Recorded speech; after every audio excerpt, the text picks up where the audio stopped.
Pai nosso que está no céu, santificado seja o vosso nome, venha a nós o vosso reino, seja feita a vossa vontade, assim na terra como no céu. O pão nosso de cada dia nos dai hoje, perdoai as nossas ofensas, assim como nós perdoamos a quem nos tem ofendido. E não nos deixeis cair em tentação, mas livrai do mal. Amém. Anderson, esteja no céu, você vai. Bendita sois vós, bendito é o fruto de vosso ventre, Jesus. Santa Maria, Mãe de Deus, rogai por nós pecadores, agora e na hora de nossa morte. Amém. Anderson!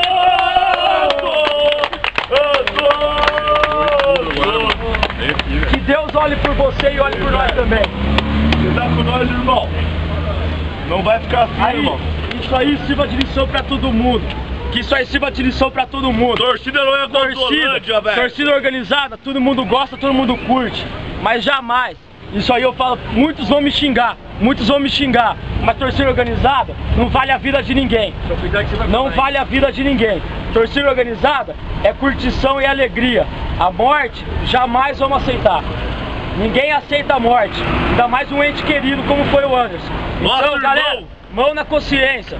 Eles fizeram errado, não vamos fazer o mesmo. Verdade.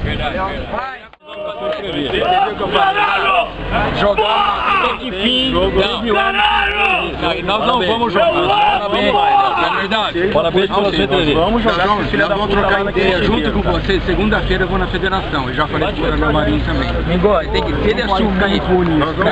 Não pode ficar impune. Mas vocês tomam cuidado para não poder ir lá. Agora briga aqui, briga lá. Mas vai estar segurando o máximo, não vai deixar, não deixa impune isso. Mas eu sei, eu tenho filho.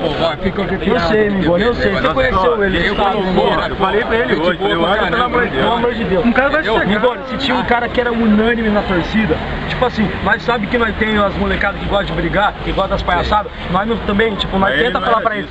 Mas esse cara, meu, era o único que na torcida foi independente, ele foi unânime em tudo, cara. Era um cara que não gostava de briga, um cara que muitas vezes segurou a fúria pra não ter briga, cara. Eu falei, então eu peço pra você de coração, irmão. Aqui no portão, coração, mas eu sei, Mingó, por isso que eu sei, você sabe que você tá há muito tempo agora. Cara, eu peço pra você de coração, não deixa passar em branco isso, pelo amor de Deus.